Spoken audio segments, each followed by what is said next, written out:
ब्रह्मसूत्र ब्रह्मसूत्र ग्रंथ में page number 989 और 989 पेज के ऊपर से 2 नंबर की पंक्ति है। यद अधिकरणम, ठीक।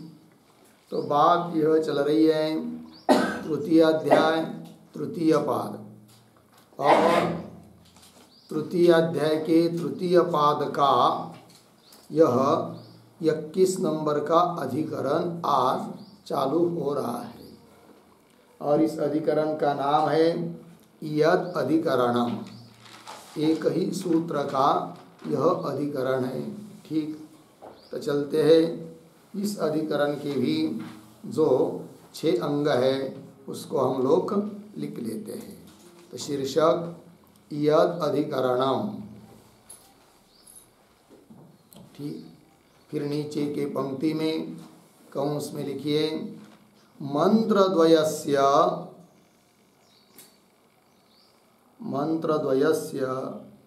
विद्यैक्यताधिकरणम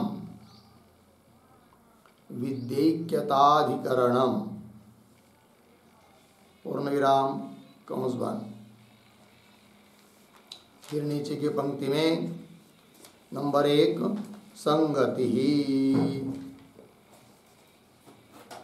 संगति बराबर पूर्वाधिकरणेन सह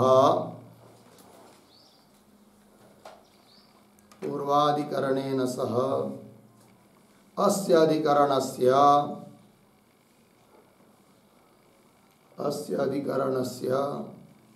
प्रत्युदाहरण संगति अस्ति।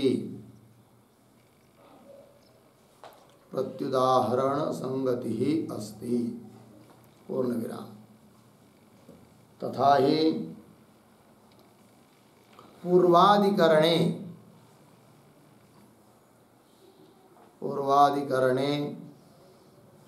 प्रतिपाद्य ब्रह्म प्रत्यभिज्ञानात्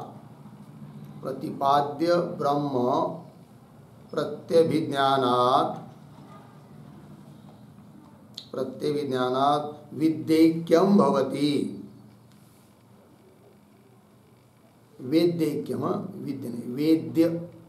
वेद्यैक्यं भवति। अर्धविराम। तस्मात् विद्यैके सति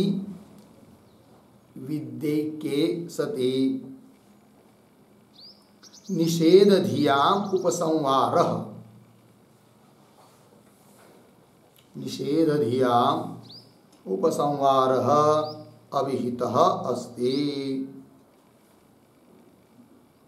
अविहितः अस्ति। पूर्णविराम।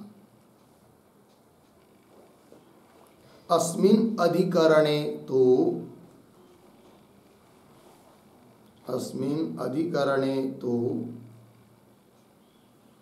प्रतिपाद्य भेदात् कंस में लिखिए वेद्य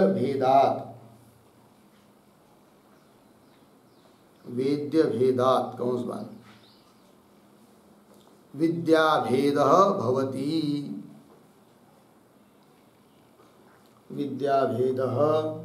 भवति। पूर्णविराम। अतः उपसंहारः न संभवति। पूर्णविराम। इत्येवं प्रत्युदाहरण संगति ही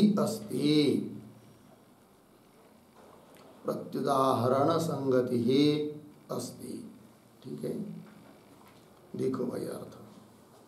तो पीछे के अधिकरण के साथ इस अधिकरण की प्रत्युदाहरण संगति है। वो कैसे, तो उसका स्पष्टीकरण कर रहे हैं। तो पीछे के अधिकरण में सभी जगह प्रतिपाद्य ब्रह्म एक ही है, ऐसी प्रतिविज्ञा होती है। अर्थात वेद्य एक होने के कारण विद्या भी एक है। इसलिए वहाँ पर निषेध धियाम उपसंहार अभिहित। निषेध बुद्धि का और निषेध बुद्धि के लिए कारण जो निषेध वाचक शब्द है, उन सभी शब्दों का सभी जगह उपसंहार होता है, संग्रह होता है। इस बात को इसी पीछे के अधिकरण में बताया। अब इस अधिकरण में क्या है? इस अधिकरण में कह रहे कि प्रतिपाद्य का भेद है, अर्थात वेद्य का भेद है, उपास्य का भेद है, इसलिए विद्या का भेद हो जाएगा। और जब विद्या भिन्न भिन्न होगी तो एक जगह के धर्मों का, गुणों का अन्य जगह उपसंहार नहीं हो सकता। तो जैसे पीछे उपसंहार हो सकता है, ये बात बताई पीछे के अधिकरण में, वैसा यहाँ पर नहीं हो सकता है, क्योंकि पीछे के अधिकरण में वेद्य एक है और यहाँ पर वेद्य भिन्न भिन्न है। अर्थात दोनों अधिकरणों की प्रत्युदाहरण संगति हो गई, ये बात हो गई है। और इस अधिकरण में कौन बात कहनी है? तब तो शीर्षक के नीचे की पंक्ति में बता दिया है। शीर्षक था यद अधिकरण। क्या कहना है? मंत्रद्वयस्य। तो दो मंत्र दिखाएंगे और उन दो मंत्रों में विद्या अलग अलग नहीं है, एक ही विद्या है यहाँ पर भी और वहाँ पर भी। इस प्रकार की सिद्धि इस अधिकरण में करनी है। ठीक है, चलते हैं आगे। नंबर 2 विषय बराबर अथर्वणे तथा काठके। अथर्वणे तथा काठके उक्ता विद्या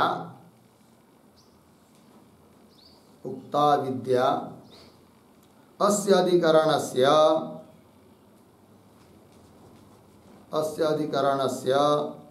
विचार विषयः अस्ति। विचार विषयः अस्ति।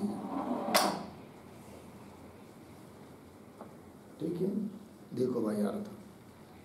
अथर्वण वेद अर्थात अथर्वण वेद की एक शाखा मुंडकोपनिषद, उसमें और कठोपनिषद में कही हुई जो विद्या है वो दोनों एक ही है। अर्थात वह विद्या ही इस अधिकरण का विचार विषय है। ठीक है, तो विद्या की एकता तो सिद्ध करना ही है। ठीक है, आगे चलते फिर नंबर 3 पर संशय बराबर अथर्वणे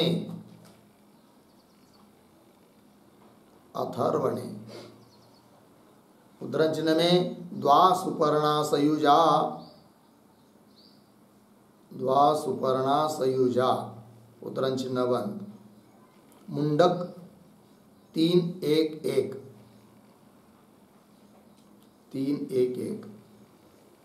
इत्यादि मंत्र श्रूयते। इत्यादि मंत्र श्रूयते अर्धविराम। काठके च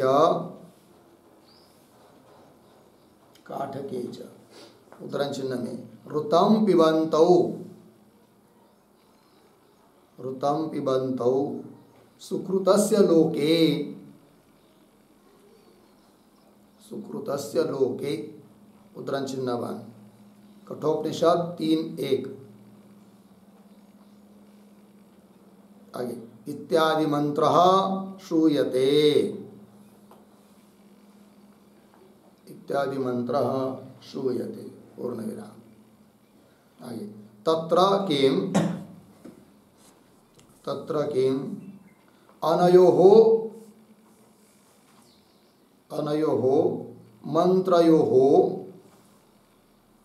मंत्रयोः विद्यैकत्वं भवति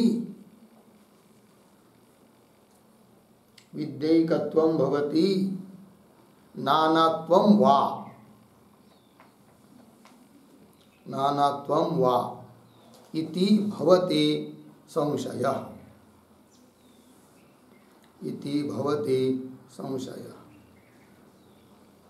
ठीक, देखो भाई अर्थ। तो अथर्वण वेद में, अर्थात अथर्वण वेद की एक शाखा जो मुंडकोपनिषद, उसमें एक मंत्र आता है, वो है द्वा सुपर्णा सयुजा सखाया इत्यादि इत्यादि मंत्र श्रूयते। और कठोपनिषद में ऋतम पिबंतो सुकृतस्य लोके, इस प्रकार का मंत्र है। अभी 2 मंत्र हुए। तब संशय होता है कि इन 2 मंत्रों में क्या एक ही विद्या बताई है अथवा नानात्व, अर्थात अनेक विद्या, अर्थात एक से भिन्न अलग अलग विद्या, या की विद्या अलग वहाँ की विद्या अलग, ऐसा है क्या, या दोनों में भी एक ही विद्या है, इस प्रकार का होता है संशय। ये संशय का स्वरूप हुआ। ठीक, आगे चलते हैं। नंबर 4 पूर्व पक्ष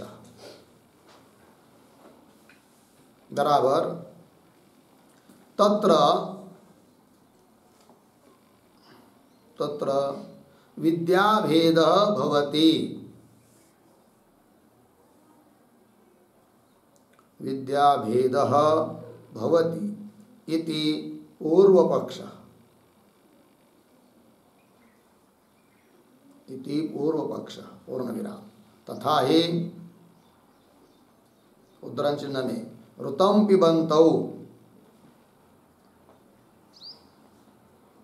ऋतम पिबंतौ सुकृतस्य लोके, सुकृतस्य लोके उद्धरण चिन्ह इत्यस्मिन् मंत्रे, इत्यस्मिन् मंत्रे द्विवचनेन, द्विवचनेन द्वयोः भोक्तृत्वं प्रतीयते, द्वयोः भोक्तृत्वं प्रतीयते पूर्णविराम। आगे उद्धरण चिन्ह में द्वा सुपर्णा, उद्धरण चिन्ह बंद, इति अस्मिन् मंत्रे, इति अस्मिन् मंत्रे, आगे उद्धरण चिन्ह में तयोः अन्यः पिप्पलम, तयोः अन्यः पिप्पलम स्वाद्वत्ति, स्वाद्वत्ति उद्धरण चिन्ह बंद। कौंस में लिखिए उनमें से एक तो, उनमें से एक तो क्षेत्रज्ञ,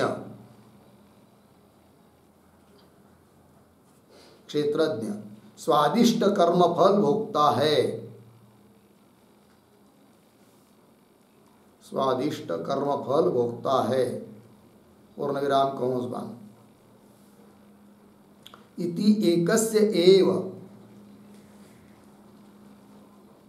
इति एकस्य एव कर्म फल भोक्तृत्वं,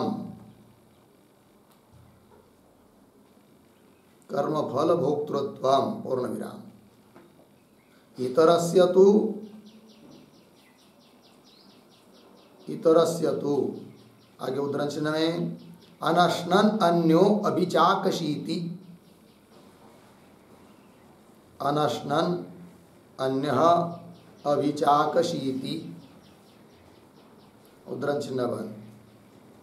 कौंस में लिखिए दूसरा कर्म फल न भोग कर, दूसरा कर्म फल न भोग कर केवल साक्षी रूप से देखता रहता है, केवल साक्षी रूप से देखता रहता है पूर्ण विराम कंस बंद। आगे इति अभोक्तृत्वम, इति अभोक्तृत्वम पूर्ण विराम। आगे ततः, ततः वेद्य स्वरूप भेदात्, वेद्य स्वरूप भेदात् विद्या भेदः अस्ति, विद्या भेदः अस्ति इति पूर्व पक्ष, इति पूर्व पक्ष। ठीक है, देखो भाई अर्थ तत्र विद्या भेद भवति इति पूर्व पक्ष। कैसे स्पष्ट कर रहा है तथा ही पंक्ति से। दो अलग अलग मंत्र है, एक है ऋतम पिबंतो सुकृतस्य लोकी इत्यादि। इस मंत्र में द्विवचन आया, पिबंतो द्विवचन है, और द्विवचन के माध्यम से मंत्र बता रहा है कि द्वयोः भोक्तृत्वं प्रतीयते, दोनों में भी भोक्तृत्व की प्रतीति हो रही है। ऋतम कर्मफल, पिबंतो भोक्ता है, द्विवचन है, दोनों भी भोक्ता है ऐसा मालूम पड़ रहा है ऋतम पिबंतो इस मंत्र में। और दूसरा जो मंत्र है द्वासुपर्णा, इसमें तो तयोः अन्य पिप्पलम स्वादवत्य ऐसा लिखा है। उन दो में से एक ही केवल जो कि क्षेत्रज्ञ अर्थात जीव है वह स्वादिष्ट स्वादु पिप्पलम कर्मफल स्वादिष्ट कर्मफल भोगता है। इस प्रकार से एकस्यैव कर्मफल भोक्तृत्व, एक में ही कर्मफल का भोक्तापना मालूम पड़ रहा है, दो में नहीं।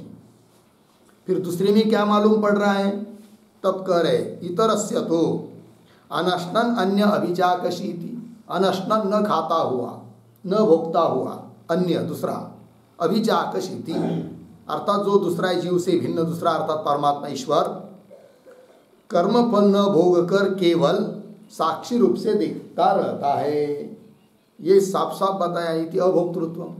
तो देखो भाई, तो एक मंत्र में जो वेद्य है दोनों में भोक्तृत्व बताया, ऋतम पिबंतो इस मंत्र में, और द्वासुपर्णा इस मंत्र में एक में भोक्तृत्व और एक में केवल दृष्टृत्व बताया है। तो वहाँ का वेद्य अलग हुआ, यहाँ का वेद्य अलग हुआ। विद्या के द्वारा जानने योग्य जो वेद्य है वो वहाँ का अलग है, यहाँ का अलग है। और वेद्य अलग होने के कारण उसके लिए जो विद्या है उपासना वो भी भिन्न भिन्न ही होनी चाहिए, ये कह रहा है पूर्व पक्षी।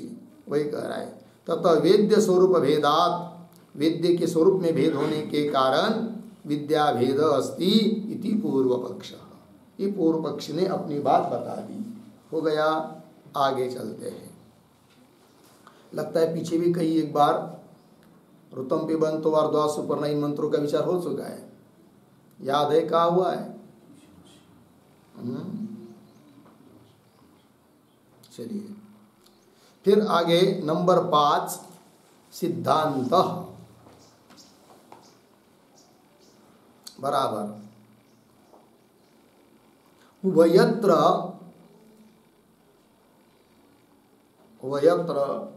नास्ति विद्या भेदः, नास्ति विद्या भेदः वेदैक्यात्, वेदैक्यात् इति सिद्धान्तः, इति सिद्धान्तः पूर्ण विराम। तथा ही अस्मिन् ब्रह्मसूत्राख्य ग्रंथे, अस्मिन् ब्रह्मसूत्राख्य ग्रंथे प्रथमाध्यायस्य द्वितीय पादे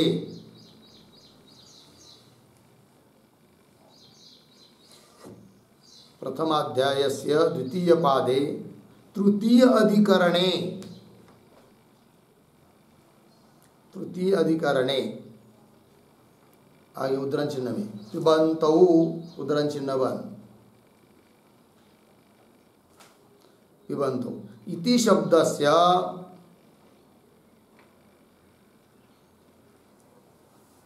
इति शब्दस्य जीव ब्रह्म परत्वेन,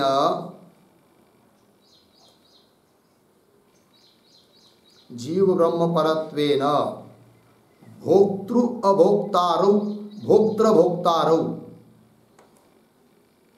भोक्त्र भोक्तारौ अर्थः इति उक्तम्,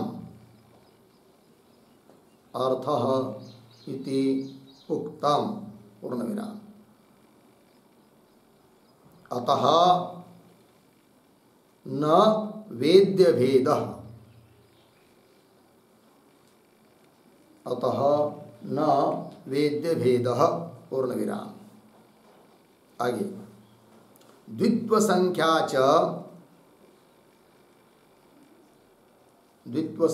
च उभयत्र प्रत्यभिज्ञायते,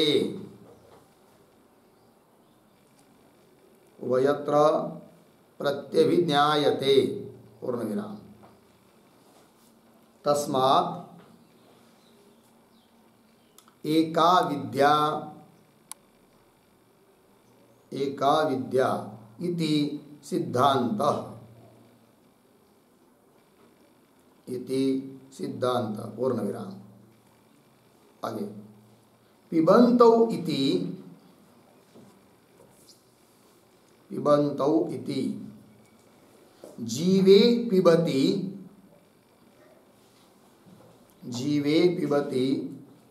परमात्मनि क्षत्रिन्यायेन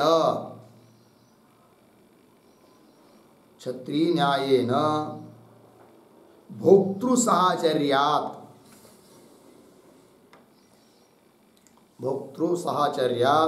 उपपत्तेः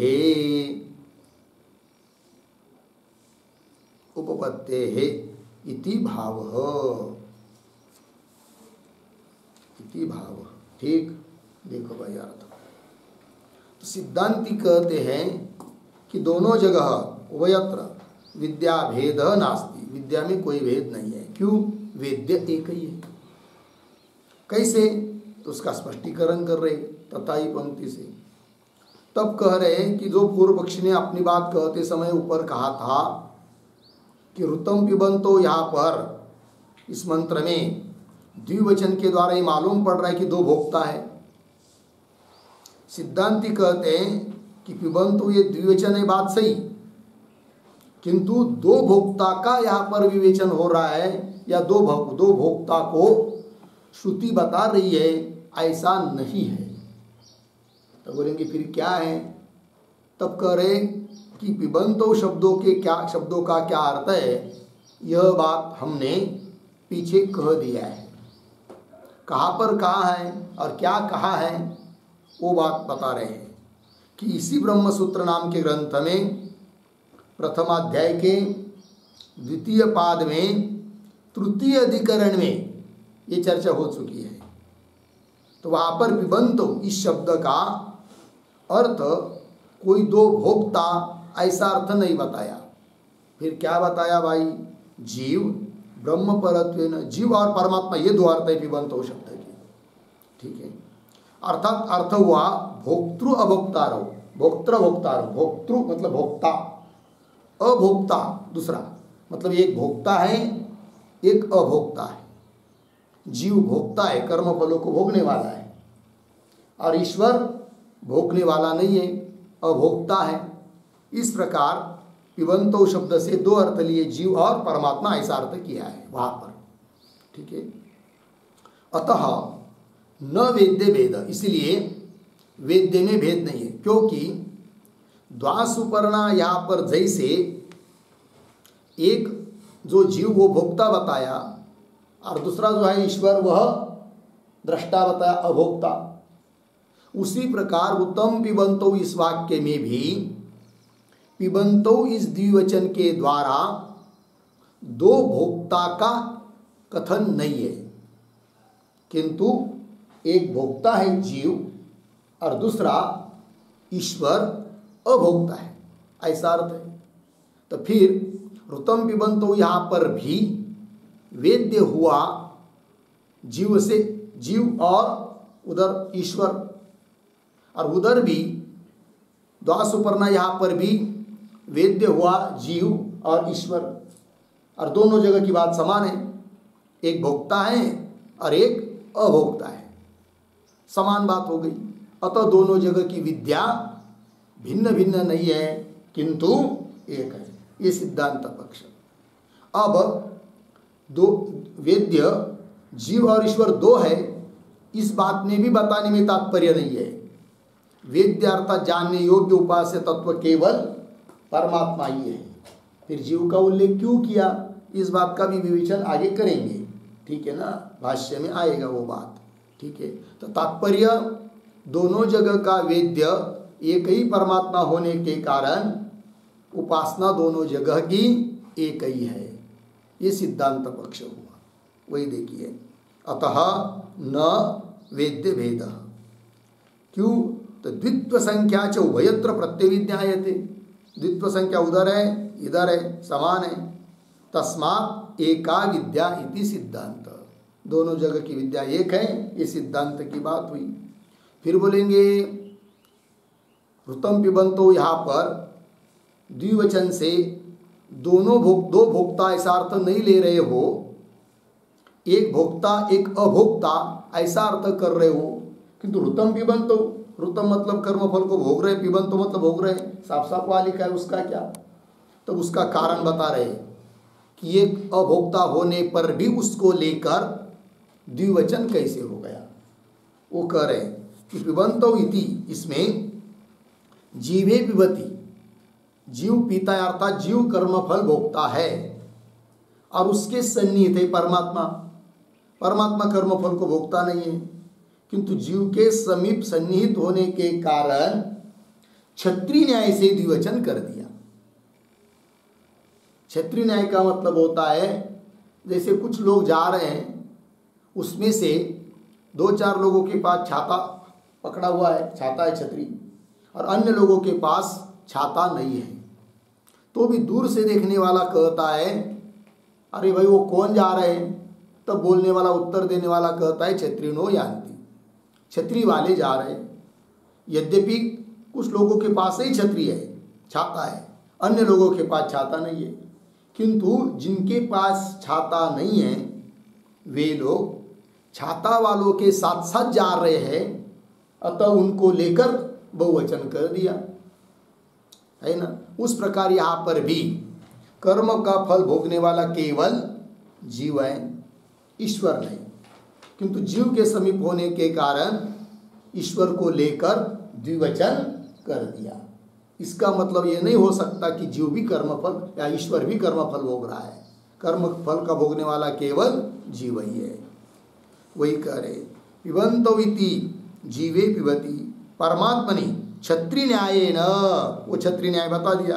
तो भोक्तृ साहचर्या, भोक्ता जो जीव उसके साहचर्य के कारण उपपत्ति है, द्विवचन की उपपत्ति हो जाती है, ये बात बता दिया, ठीक है। चलते हैं आगे। अब नंबर 6 प्रयोजनम बराबर पूर्व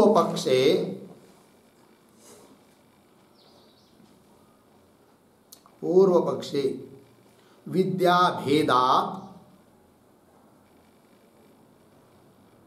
विद्याभेदात् अन्योन्य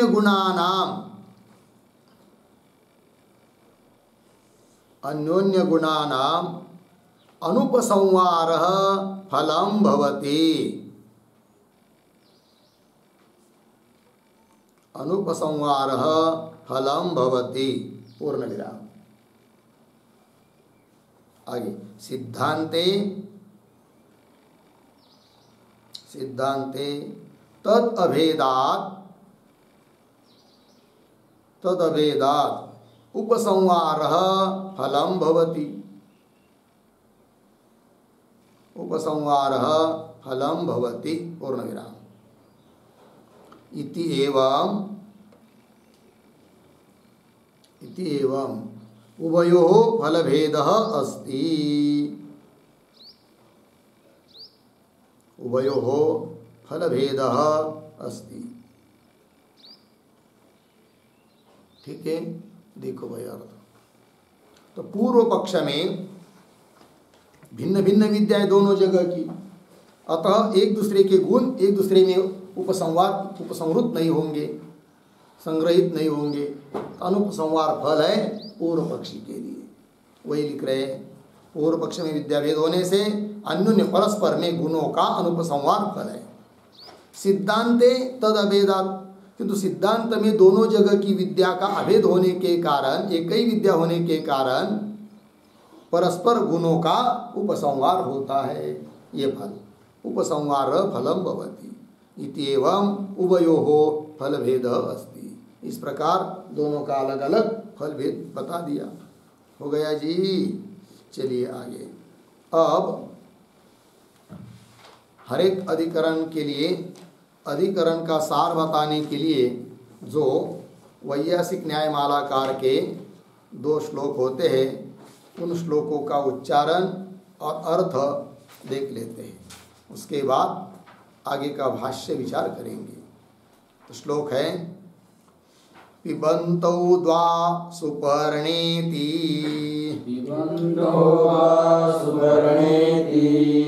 द्वे विद्येऽथवैकता भोक्तारौ भोक्तृभोक्ता राविति वेद्योभे इमे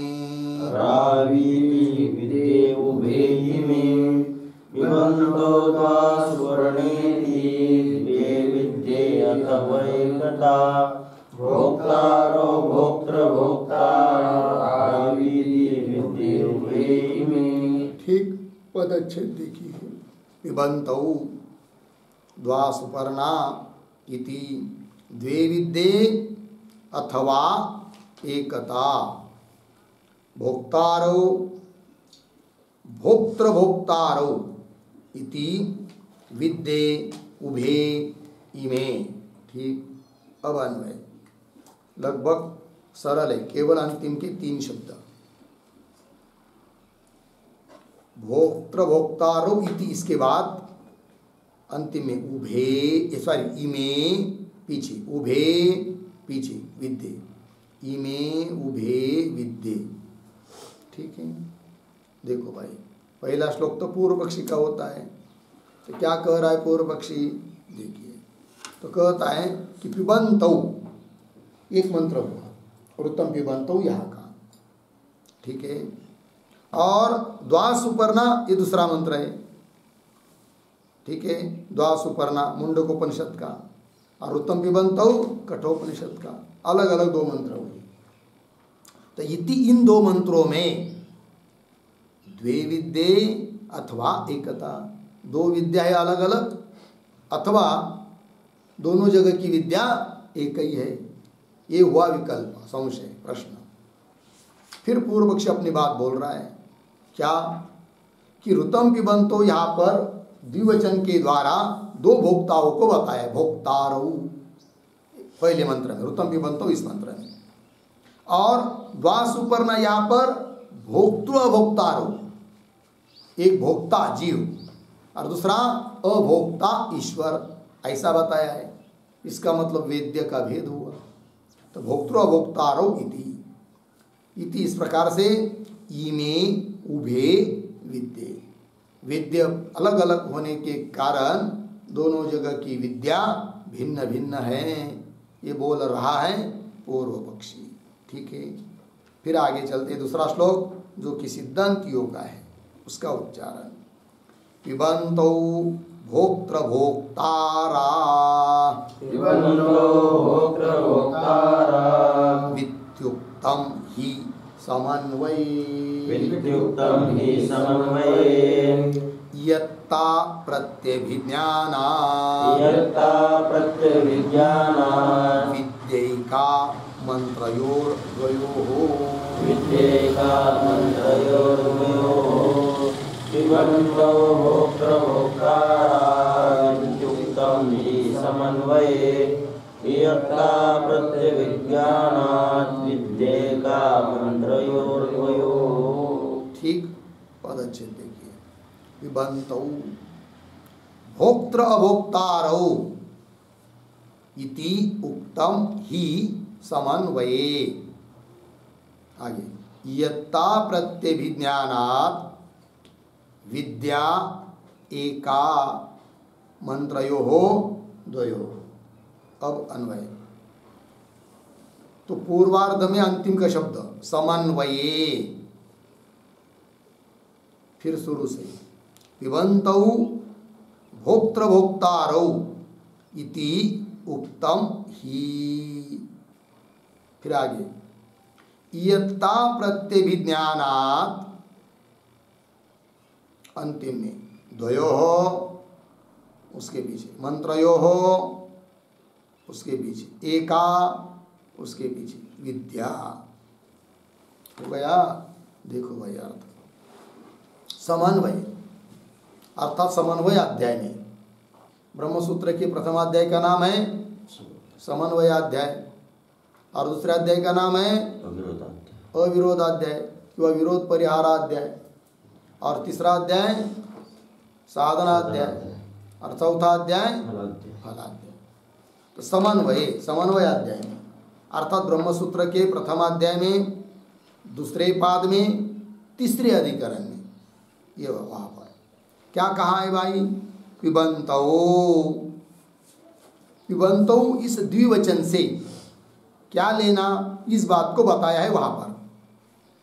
तो भोक्तृ अभोक्तारो, एक भोक्ता है और एक अभोक्ता है, ऐसा अर्थ करना पिबंतौ इसका, ये वहां पर बता चुके हैं।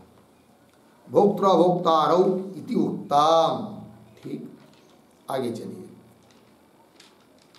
इयत्ता प्रत्यभिज्ञानात्, और दोनों जगह मुंडक और कठोपनिषद उपनिषद में, उन दो मंत्रों में इयत्ता का प्रत्यभिज्ञान हो रहा है। इयत्ता मतलब इतना, अर्थात परिचिन्न, अर्थात द्वित्व संख्या से युक्तता।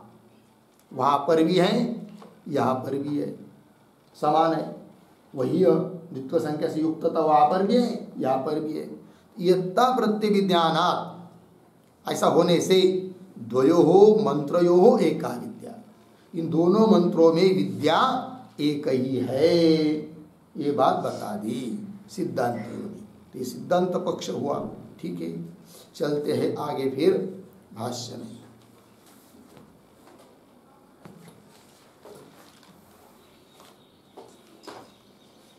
तो देखिए, द्वा सुपर्णा सयुजा सखाया समानम वृक्षम परिश्वसा, क्या है? परिशस्वजाते तयोरन्य पिप्पलम स्वाद्वत्ति अनश्नन अन्य अभिचाकशीति। ये मंत्र है मुंडक उपनिषद का। ठीक है, ये जो मंत्र चालू हुआ है द्वासुपर्णा इत्यादि, उसके ऊपर लिखिए विचार विषय।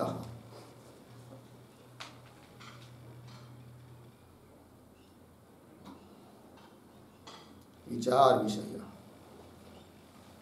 और ये जो पंक्ति चालू है द्वासुपर्णा, उसके पीछे एक वाक्य लिखिए छोटा सा अवतरण के रूप में, उद्धरण चिन्ह में गुहाम प्रविष्टौ,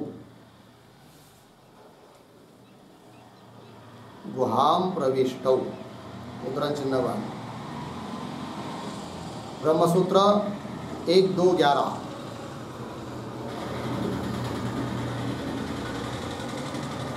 1-2-11 आगे।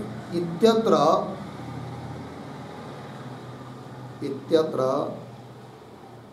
निर्णितार्थः अपि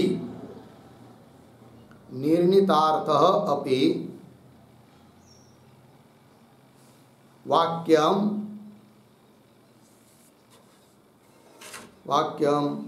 उपसंहार अनुपसंहार प्रसंगात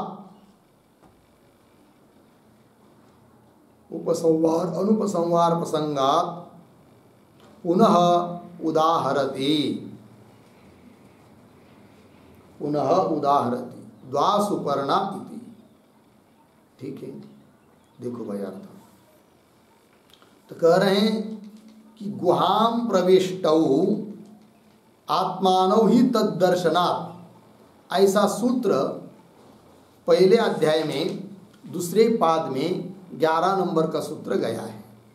इत्यत्र क्या लिखा गया आपने? निर्णितार्थ है ना, तो निर्णितार्थम ऐसा कीजिए। निर्णितार्थम अपि वाक्यम, अर्थात जिस वाक्य के अर्थ का निर्णय कर चुके हैं तो भी उपसंहार अनुपसंहार प्रसंग से पुनः उसको उद्धृत कर रहे हैं, द्वासुपर्णा इत्यादि वाक्यों को। ठीक है, चलिए तो द्वासुपर्णा सयुजा सखाया समानम वृक्षम परिशस्वजाते तयोः अन्य, उन दोनों में से एक पिप्पलम स्वादवर्ती अनश्नन अन्य अभिचाकशीति। तो इस मंत्र का जो उत्तरार्ध है ना, पूर्वार्ध सरल है, उत्तरार्ध के शब्दों का थोड़ा अन्वय। तयोः अन्य, एक शब्द छोड़कर, स्वादु पीछे, पिप्पलम अत्ति, फिर आगे अन्य पीछे, अनश्नन अंतिम में, अभिचाकशीति। ठीक है, मुंडकोपनिषद 3:1:1। ठीक है, तो तयोः अन्य, अन्य मतलब एक, दोनों में से एक क्षेत्रज्ञ जीव। क्या? स्वादु पिप्पलम, पिप्पलम शब्द का अर्थ होता है कर्म फलम, अत्ति मतलब खाता है, भोगता है। और अन्य अनश्नन, अन्य ईश्वर, अनश्नन न भोगता हुआ, अभिचाकशीति देखता है या प्रेरणा देता है केवल। ठीक है, ये मंत्र है। तो इस मंत्र का अर्थ थोड़ा सा लिख लीजिए आप लोग।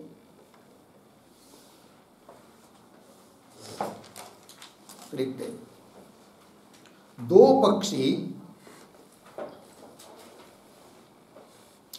पक्षी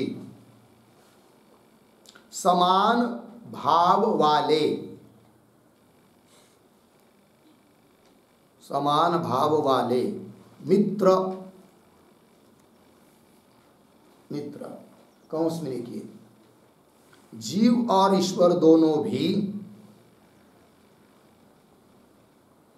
जीव और ईश्वर दोनों भी चेतन होने से, चेतन होने से परस्परों के मित्र कह दिया है, परस्परों के मित्र कहते हैं, परस्परों के मित्र कहलाते हैं। हो गया कौंस बंद। आगे, एक ही वृक्ष पर, एक ही वृक्ष पर, कौंस में लिखिए, शरीर रूप वृक्ष पर,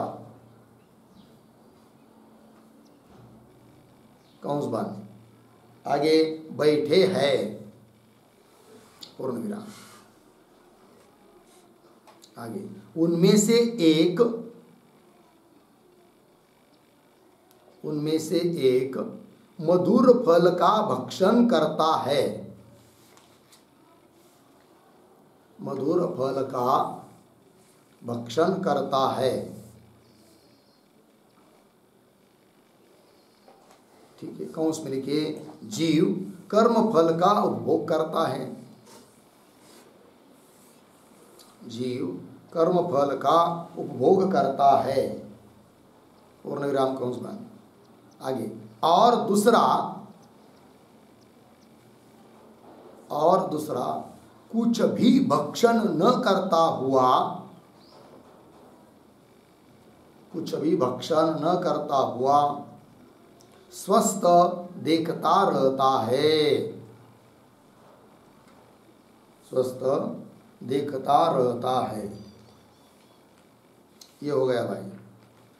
ठीक है, द्वासुपर्णा इस मंत्र का अर्थ कि दो समान स्वभाव वाले मित्र हैं, जीव और ईश्वर। मित्र इसलिए कह दिया कि दोनों भी चेतन है, और एक ही वृक्ष में, समानम वृक्षम, एक ही वृक्ष में शरीर वृक्ष पर बैठे हैं। उनमें से एक मधुर फल का भक्षण कर रहा है, अर्थात जीव अपने कर्म फल का उपभोग कर रहा है, और उसी वृक्ष में, शरीर वृक्ष में दूसरा जो ईश्वर है वह कुछ भी भक्षण न करता हुआ केवल स्वस्थ देखता है, देख रहा है। ये हुआ इस मंत्र का अर्थ। ठीक, आगे चलिए भाष्य में। इति अध्यात्माधिकारे मंत्रम अथर्वणिकाः श्वेताश्वेतराश्च पठन्ति। इतने शब्दों का थोड़ा अन्वय। इति अध्यात्माधिकारे, एक शब्द छोड़कर आगे, अथर्वणिकाः श्वेता श्वेतराश्च, फिर पीछे मंत्रम पठन्ति। इति मतलब इस प्रकार का अध्यात्म अधिकारे, अधिकारी शब्द का अर्थ लिखिए प्रकरणे, अध्यात्म प्रकरण में अथर्वणिक लोग, अथर्वण वेद के लोग, उसको पढ़ने वाले लोग, और श्वेता श्वेतर शाखा के लोग इस मंत्र का पाठ करते हैं। द्वासुपर्ण दोनों जगह इस प्रकार का पाठ मिलता है। ठीक है, ये बात हो गई। और आगे, तथा कठाह, कट शाखा का अध्ययन करने वाले लोग कठाह, वे क्या कहते हैं? तो उनका एक मंत्र है, ऋतम पिबन्तौ सुकृतस्य लोके गुहां प्रविष्टौ परमे परार्धे छाया तपौ ब्रह्मविदो वदन्ति पंचाग्नयो ये च त्रिनाचिकेताः इति। कठोपनिषद 3:1।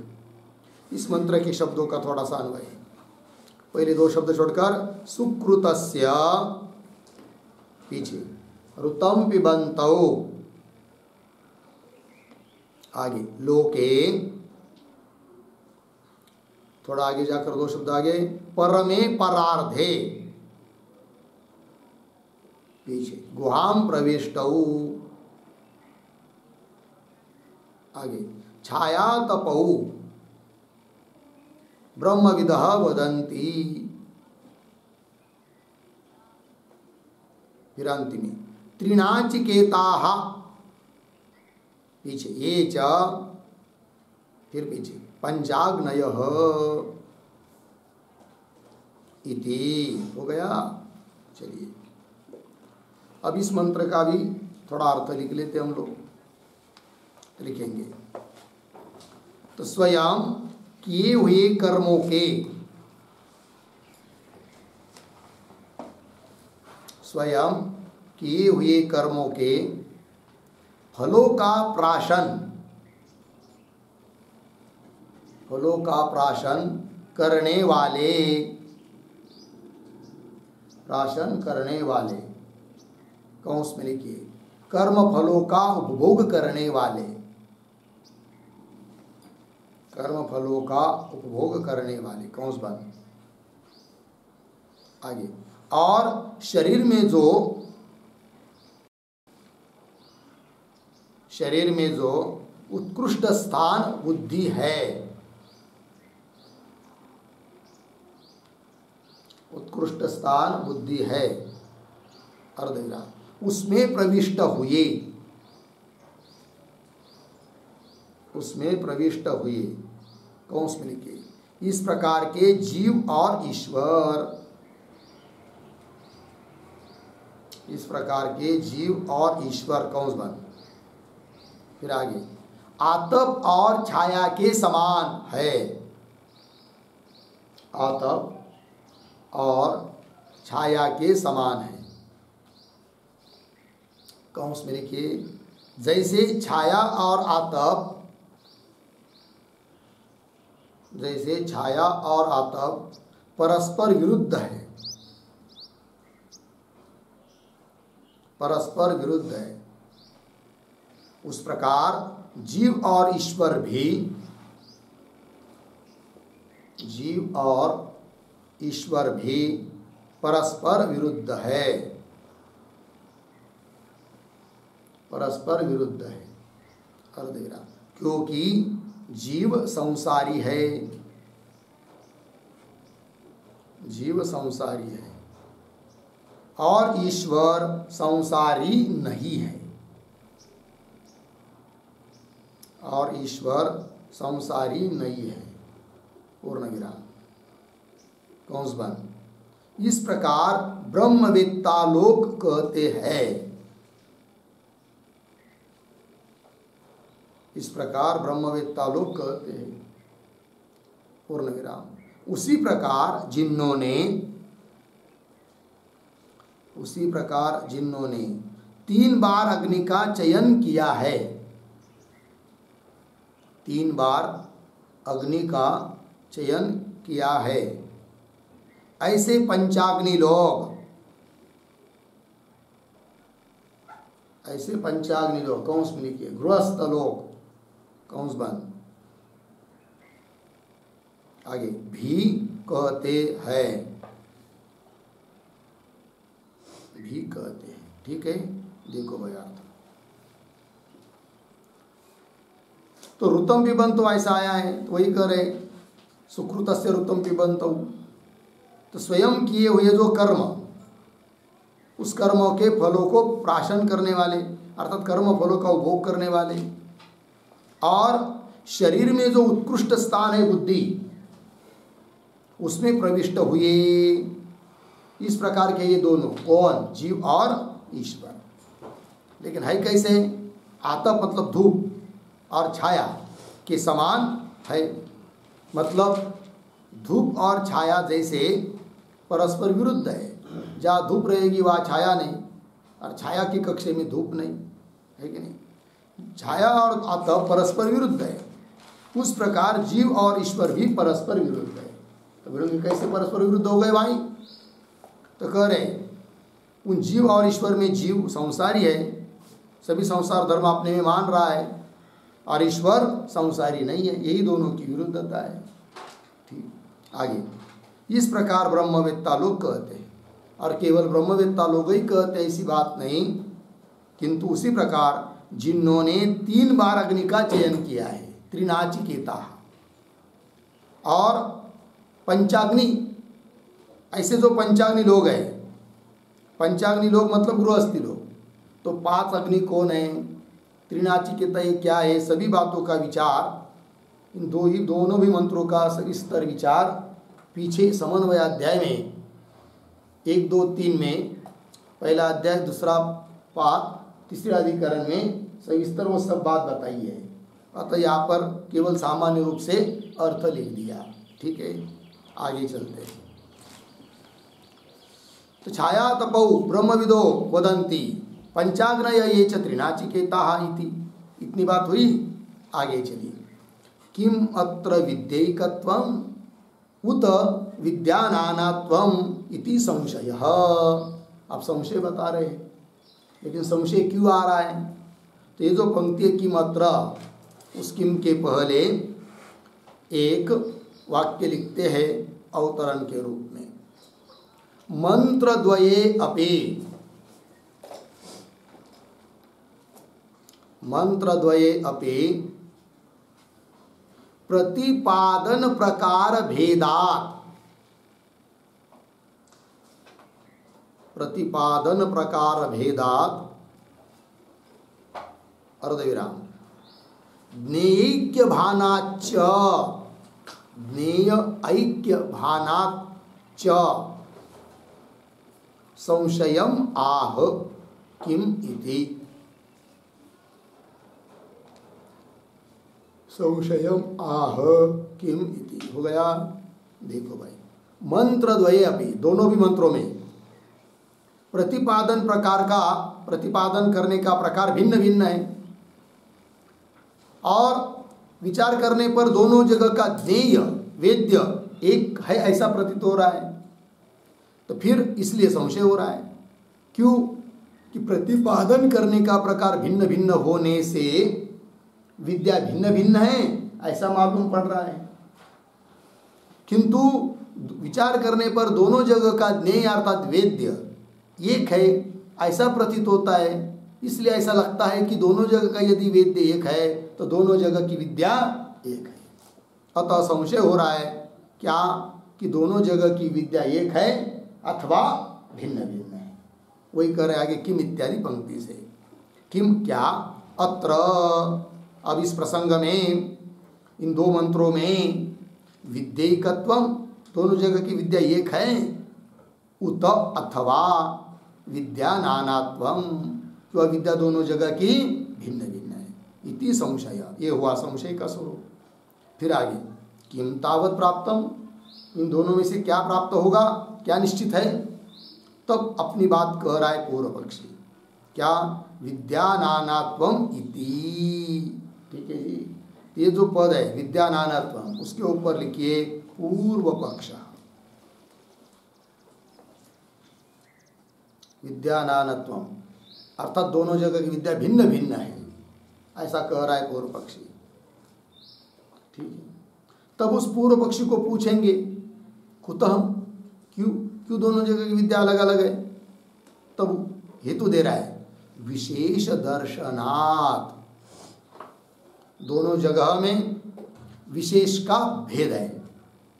विशेष दर्शनात् मतलब क्या, उसके ऊपर लिखिए रूप भेद दर्शनात्।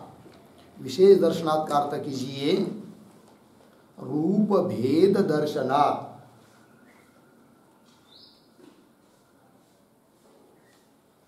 ठीक है, दोनों जगह का जो वेद्य रूप भेद है वो भेद मालूम पड़ रहा है, रूप भेद दर्शनात्, इसलिए विद्या अलग अलग है। ठीक, कैसे उसका स्पष्टीकरण कर रहा है वो पूर्व पक्षी आगे के पंक्ति में। द्वा सुपर्णा इत्यत्र ही एकस्य भोक्तृत्वं दृश्यते एकस्य च अभोक्तृत्वं दृश्यते। ठीक, ये जो पंक्ति है द्वा सुपर्णा, यहाँ उसके पीछे एक छोटा वाक्य एतत् एव दर्शयति, एतत् एव दर्शयति द्वा इति। ठीक, चलिए अभी पीछे के शब्द में पूर्व पक्षी ने हेतु दिया था विशेष दर्शनात्, अर्थात रूप भेद दर्शनात्, रूप भेद मालूम पड़ रहा है, उसी को स्पष्ट कर रहे हैं। दोनों जगह का रूप अर्थात वेद्य का रूप अलग अलग कैसा है करके पूर्व पक्षी अपनी बात बोल रहा है। तो द्वा सुपर्णा इस मंत्र में एकस्य भोक्तृत्व, एक भोक्ता मालूम पड़ रहा है और दूसरा जो है वह अभोक्ता, एकस्य च अभोक्तृत्वं दृश्यते, मतलब दोनों में से एक भोक्ता एक अभोक्ता, इस प्रकार मालूम पड़ रहा है द्वा सुपर्णा इस मंत्र में। हो गया। फिर दूसरा जो मंत्र है उसमें क्या, तब कह रहा है ऋतम पिबन्तौ इत्यत्र उभयो अपि भोक्तृत्वम एव दृश्यते। ऋतम पिबन्तौ ऐसा द्विवचन है, उससे मालूम पड़ता है कि दोनों भी भोक्ता ही है। तो एक जगह फिर दोनों को भी भोक्ता बताया और एक जगह एक को भोक्ता एक को अभोक्ता, तो रूप का भेद हो गया, वेद्य का भेद हुआ और इसलिए विद्या भिन्न होगी, यह अभिप्राय पूर्व पक्षी का।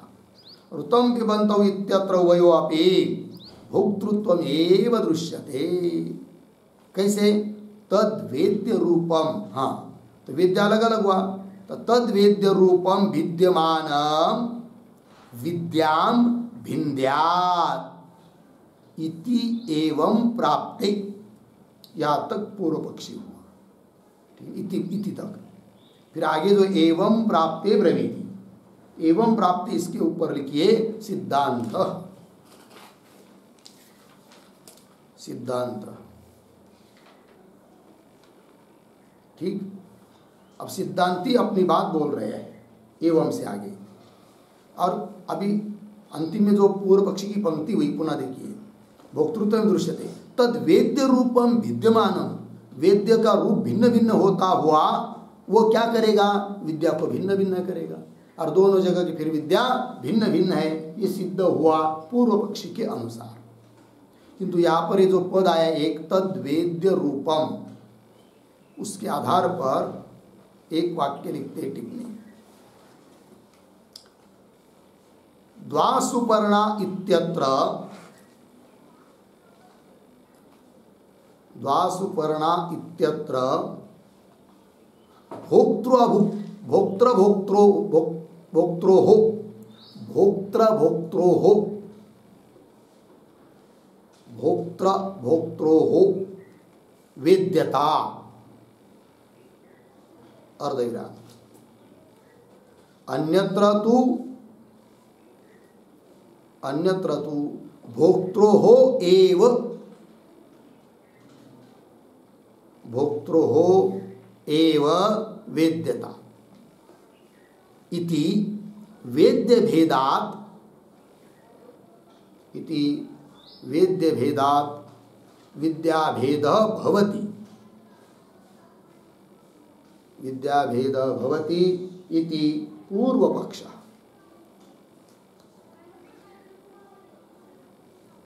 ठीक है, देखिए भाई अर्थ। तो द्वा सुपर्णा इस मंत्र में भोक्तृ भोक्तृ हो, भोक्तृ अभोक्तृ संधि कर दिया है, भोक्ता अभोक्ता। तो भोक्तृ भोक्तृ हो वेद्यता, भोक्ता और अभोक्ता दोनों में वेद्यता कही है। और अन्यत्र दूसरे मंत्र में ऋतम पिबंतो, यहाँ पर तो भोक्तृ हो वेद्यता, दोनों भी भोक्ता है, उनमें वेद्यता है, भोक्तृ हो एव वेद्यता इति। इस प्रकार वेद्य भेदात, वेद्य का भेद होने के कारण विद्या का भेद है, ऐसा पूर्व पक्षी बोल रहा है। हो गया जी, इतनी बात हुई। फिर एवं प्राप्त या से लेकर सिद्धांत पक्ष आ रहा है, किंतु उसका विचार हम लोग कल करेंगे। ओम पूर्णमदः पूर्णमिदं पूर्णात्